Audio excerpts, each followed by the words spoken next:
Hey everybody, and welcome back to a new art journaling video. Today I plan to use a lot of collage and layering, and I also wanted to use that big sheet of paper I made a while back and I haven't used so far. There is a video for this one available and I will link it up in the top right corner info box. I posted that some weeks ago. Not sure if you've already seen it. I'm just tearing out some bits and pieces of my papers that I then want to use on my art journal page. The journal I'm working on is from Action. That's a store here in Europe, and they have very cheap craft supplies. Also some art supplies, but usually they are not very good. But that journal is amazing. The paper quality is not good, but the journal, you can see it opens flat. It has a very nice size and it costs, I think, €3. And I love using that for art journaling because I always have the option to prime the paper. I can cover it with other papers, so I don't really care about the paper quality. So that's just the perfect journal. Today I decided to glue down the papers with some matte medium instead of my glue stick because I had so many of these thin ones. I thought that might be easier to do. And also I usually always cover the whole page once I'm done with a layer of either clear gesso or matte medium. And so in this case I thought that might be quicker to do it like so. I've made some marks on the page with a pencil just to add them, and maybe some of it will show up once the project is done. You never know, but these kind of marks can be quite interesting in a finished piece when things are showing through that you did not plan, that you did not expect them to show through. And that's why I always work in layers and cover things up, because you never know what you will see in the end. And you also, before I do it, I do not know if I'm going to cover it up. Well, I was quite sure with these marks of the color pencil, but I will definitely leave some kind of white space, and then there might be a pencil mark which could be interesting. So that's the reason why I sometimes cover stuff up and sometimes I don't. It's just I don't plan that. That's part of the process, and that's what I enjoy about creating, just playing with the materials. I never have a plan how the finished piece will look. Never. I always just have starting points, and then I'm going to be surprised what the end result is. I usually am not the biggest fan of gluing things with matte medium because sometimes the paper can crinkle, and to avoid that I'm using that silicone brush. You can also use the catalyst blade to push down the papers a little bit more to make sure they do not buckle. I have these painted book pages here. They are quite old. I have them for a while, and there are a lot of I haven't used. These are really nice for collages. So if you have an old book, just grab some of the pages and slop down some color, and you will have some really nice collage papers ready to go. I also have some stamped book pages here. I really like stamping with acrylics on these book pages. So I get a painterly look, and also the acrylic paint is light fast compared to stamping ink, and it's also more, it covers everything more up, and you have also something dimensional to feel on the paper, and that's what I really like. So for collage papers I often use acrylic paint when I add a stamped pattern.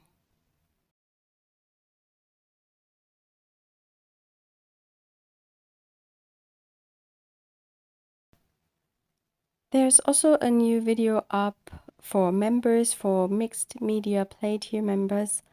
which is every other Saturday, and there we did a similar process. So I would say it's the partner of this page, it's the other side.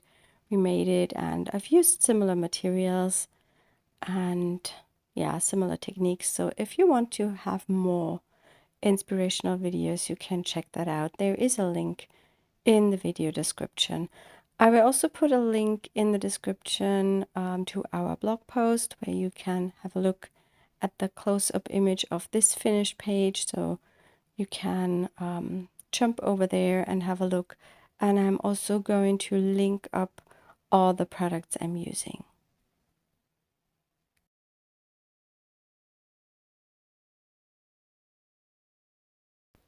Here I have some stamped calligraphy paper. It's that Chinese, or don't know if it's Chinese or Japanese, or if both countries do this. It's this calligraphy paper with the grid on, and I think it's some kind of rice paper. And I really like that for collage. It's similar, I would say, to an old tea bag. So in case you don't have that paper, you can use an old tea bag to get a similar layering. And this one I had stamped with images from our We'd Love stamp set. And I really like these transparent collage papers because they give you so much depth. The fact that the things from underneath are shown through, that just makes it interesting. And yeah, it's just a nice way of building some depth in a collage. I'm just thinking about where to place this one. I don't want it to place it centered on the page because a centered image on a square page, it can be good. I did that, I think, in my last tutorial here. But then I think you have to lay the focus on this. And if you make a abstract piece or collage, I think then it would be too much to place an image into the center, if that makes sense. Usually I just go with my gut when I decide what looks good and what doesn't. But there are also some rules, what you should do and what you should not do, what's pleasing to the eyes and what not. So it's sometimes worth thinking about composition and some rules. So something like leave some white space, don't put it in the center, divide your page into thirds, things like that can be very interesting, especially if you feel it's hard to decide what to do or where to place things. The other paper you've just seen is also some kind of thin, I think kind of rice paper. I don't know the name of it, and I have this for years. I will try to find that paper, but not sure if it's available on Amazon or where you can get that now. It's a really interesting kind of collage paper, and I've stamped it with some neon acrylic paint. As I did tell you in the beginning, the paper of this journal is not very good, and I don't want to have this as my working paper, so I decided to use some paint and cover the white space, and that's a greenish gray from flash paints, from the flash paints. It's a vinyl paint. It dries very matte. It's similar to an acrylic gouache, I would say. Of course, you can use acrylics instead. I just wanted to bring in some white space or almost white space, and at the same time I wanted to cover up the paper, and just because of the quality. You could also use some gesso here. I'm just cleaning my brush on the left side of the journal. I really don't mind if there is a mess going on a page. I feel that it's much easier to work over the top, because if your page is already ruined, you can't ruin it more, if that makes sense. Here I decided to scratch a little bit into the wet paint just to make some marks that I have not thought about. I just thought when I saw the wet paint, I thought, well, maybe I can scratch in some marks and then you will see what's underneath. And that can be a really interesting way to create a pattern on an abstract collage or art journal or abstract painting. I let everything dry completely, and I wanted to use something inky on the page to get a different texture. Now we have the paper texture, we have the paint, and I thought something fluid might look good.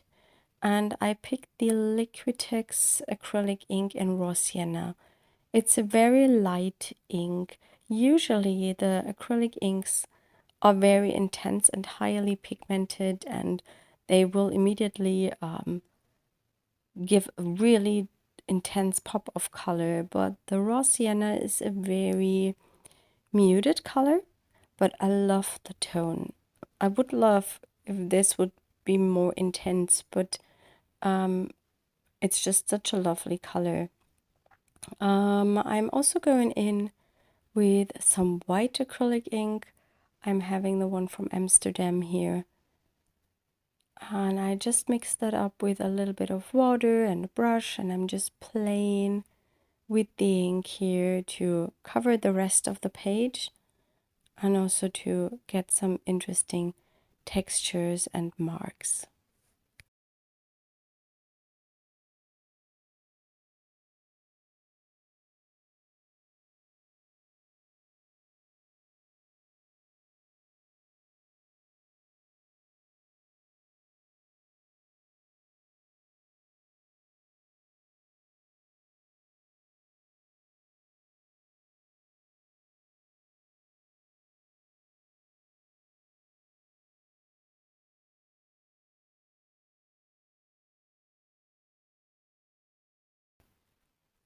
I really love making splatters on my work. I think if you know my videos, you know that I love doing it.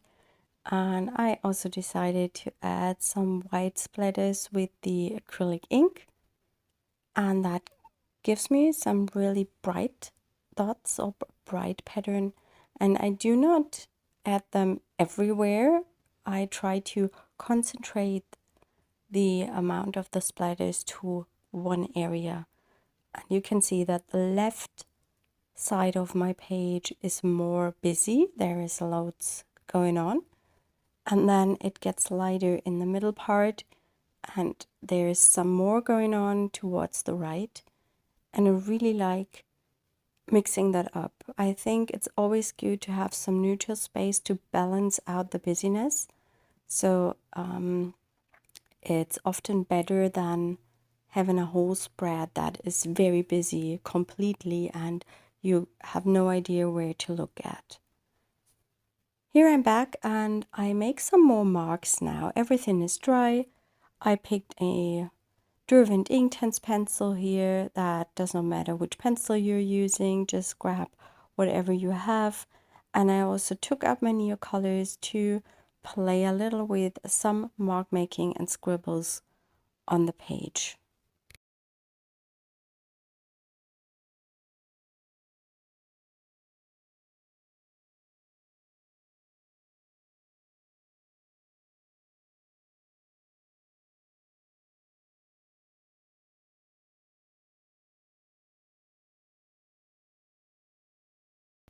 I'm going through my Neocolors because I wanted to find the right ochre color that I wanted to use on this page now. And I'm testing them on the left just to see which one I'm going to use. I was searching for a special one that I knew I have it because it was one of the new colors they brought out with the celebration set, with the 50 years sets. I think it's called zinc ochre or zinc brown, zinc ochre, something with zinc, and I could not find it, and I couldn't believe that I've lost that new crayon already. In the meantime, I found it, but I could not use it on this art journal page, so I used any of the other ochre colors from the Neocolors.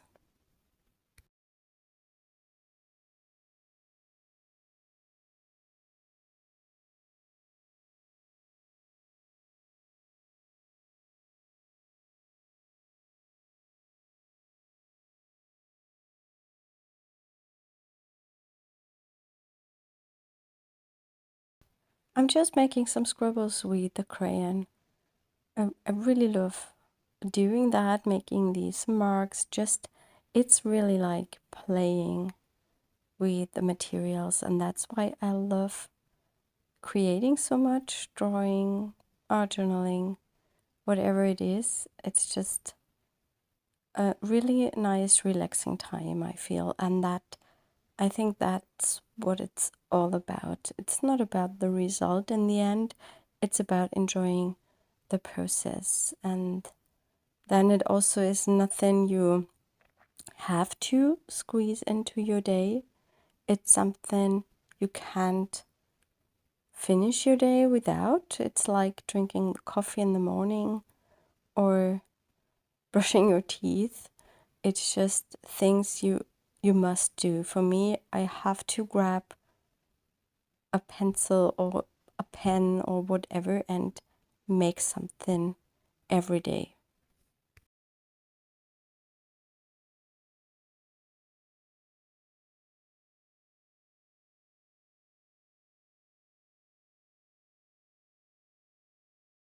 Sometimes I'm writing a short message to myself. I usually write it in a way no one can read it, and I will not be able to read that in the future. Sometimes it's just about to say the words, and that I think art journaling is a good way to do that. Yeah. And it's also sometimes a really nice style element. Another way of making some interest or texture on a page is some stamps. I really like using some neutral kind of background stamps. Today I'm picking one of our Mix It Up #4 stamp set, just a text stamp, to add a few marks with it here and there. I think it's a really nice way. It's kind of a collage piece with an invisible paper, I would say.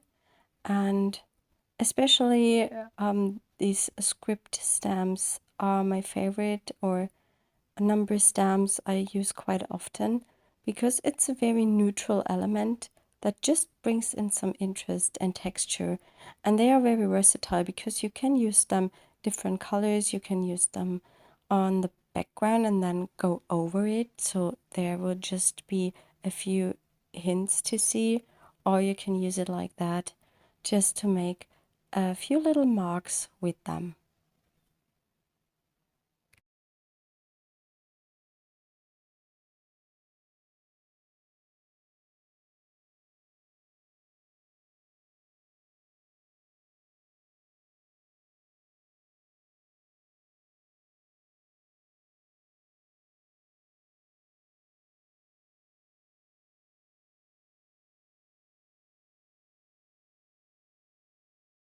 I also decided to make a few splatters with the ochre color, and I'm using just a Neocolor scribbled on my glass plate, and then I add a bit of water and make some splatters.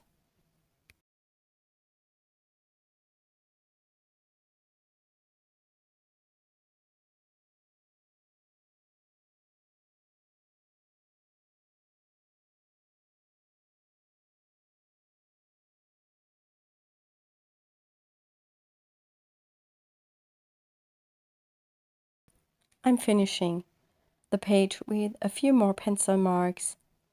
I always have to tell myself I have to stop, because I really enjoy that process so much that I tend to overwork things. So I try to keep an eye on myself and tell me, stop, make something new. Here you can see the finished page. I hope you enjoyed today's video, and I hope we will see us next time. Bye!